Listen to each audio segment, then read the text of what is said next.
the Insta360 One X, a new camera that allows you to capture 360 degrees around you, but in a twist, you can actually pull a 1080p image out of it, basically letting you create whatever video you want without ever needing to move the camera. Is it actually any good? Let's find out. What's up everyone, I'm the Everyday Dad, and if I can figure it out, you can figure it out. 360 cameras used to be in a pretty tough spot. You basically only used to be able to use them to do photos or videos that had that 360 aspect, or maybe you could do like a cool little tiny planet effect. I mean, that was pretty 2017 though, am I right?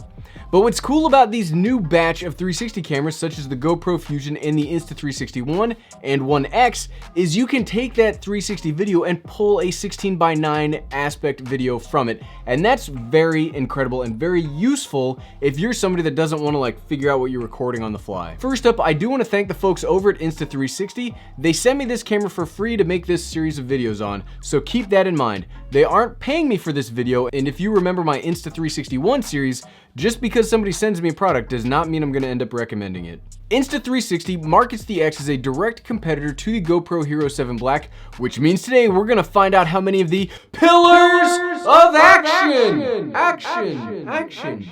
are holding up the Insta360 One X. First up, you know what? It's almost in a year. Let's shake things up to be crazy.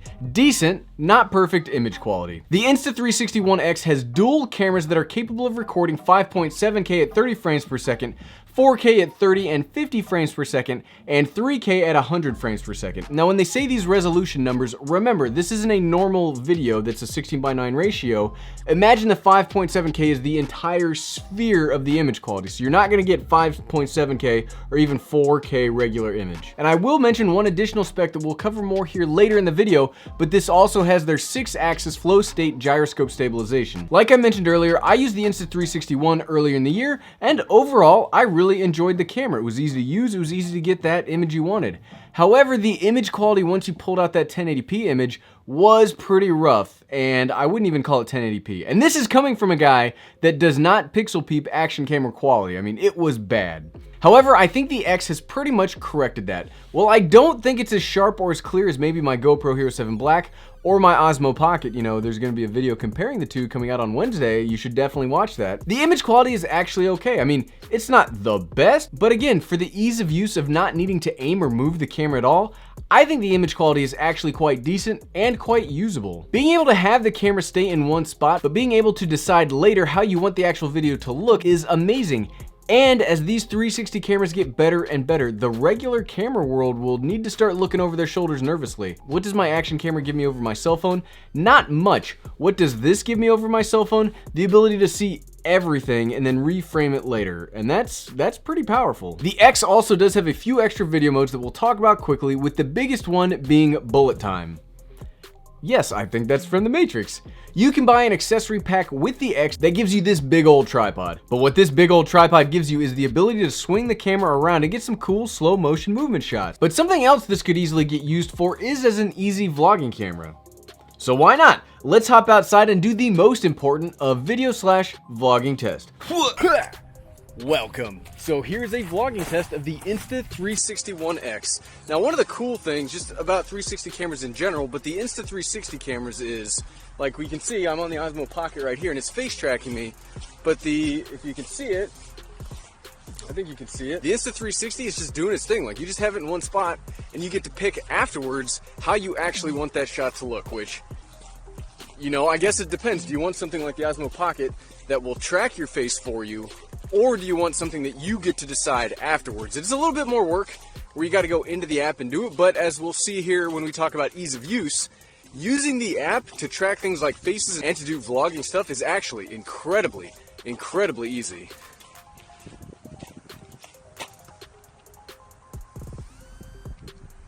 Like, see, swinging around the Osmo Pocket right there to get us both in shot, it lost my face. The Insta360 One X is not going to lose my face because it's capturing everything. It's incredible. Now, the difference is going to be, and we'll talk more about this in our comparison video on Wednesday, you're going to get a 16:9 4K image out of the Osmo Pocket, where you're going to get 1080p-ish out of the Insta360 One X. But yeah, vlogging test go. Here's how it is. This is the audio test 1, 2, 3, audio test 1, 2, 3. I mean, I was gonna like swing the camera around, but you can still like no matter where the camera goes, you're still kind of seeing the same thing, which is kind of crazy. It's unique, but you gotta wrap your mind around it though. Okay, back to the video. And if you wanted to use the Insta360 One X as kind of like an indoor / studio camera or something, here's what it would look like. This is the exact same setup you just saw with my main camera, and this is the exact same lighting. The reason I say this is low lighting is my light here is only set to like 20-30%.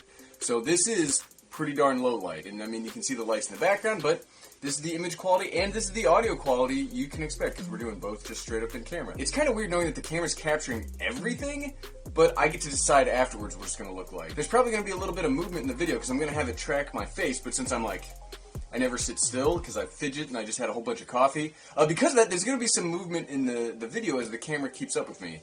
And that could look cool. I haven't seen it yet. I don't know if that would look maybe like there's a cameraman filming me, or if it would just look like, hey dude, maybe not drink so much coffee before you make videos.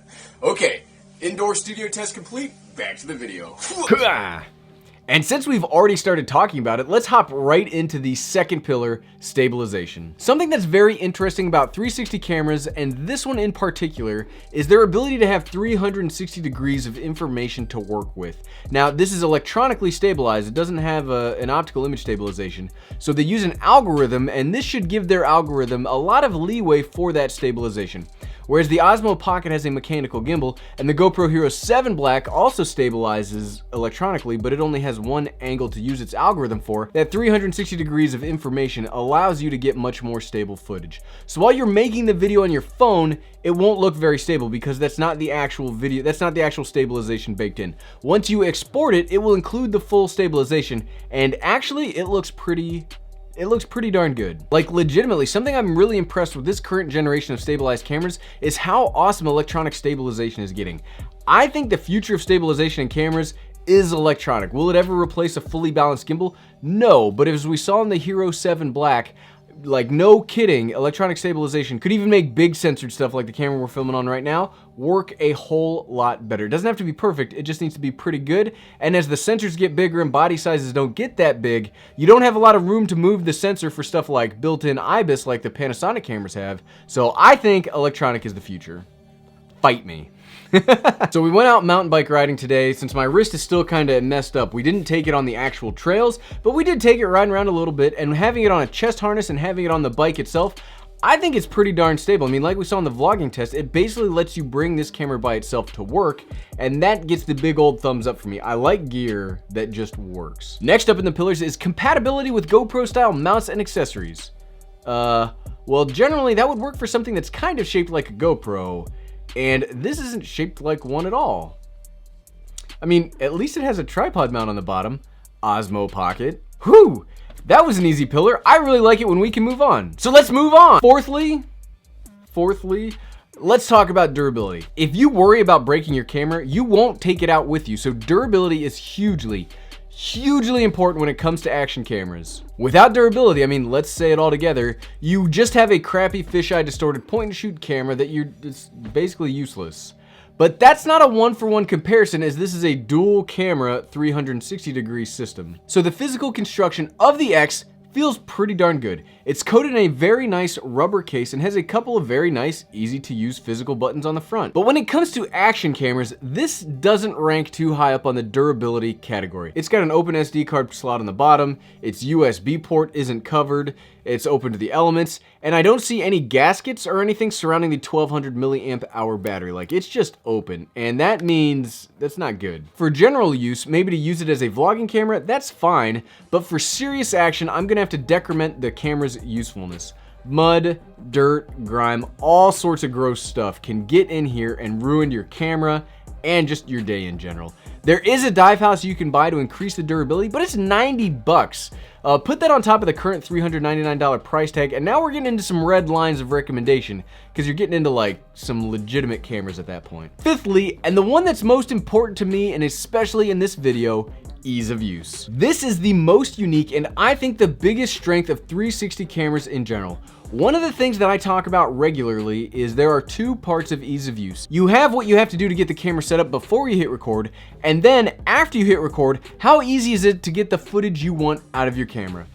The 360 really only has two buttons, so once you have it established with the app, all you have to do is turn it on and start recording. Like it's hard to screw up just two buttons. I mean, I'm sure I will in some way, shape, or form. But these cameras have a rare ability to have a third part of ease of use. Not only do you have pre-record and during record, but in post-recording, you can actually manipulate the image itself. And I don't mean color grading. I mean, you change how the image physically looks, and that is incredibly powerful. But this leads me into something that I don't normally bring up.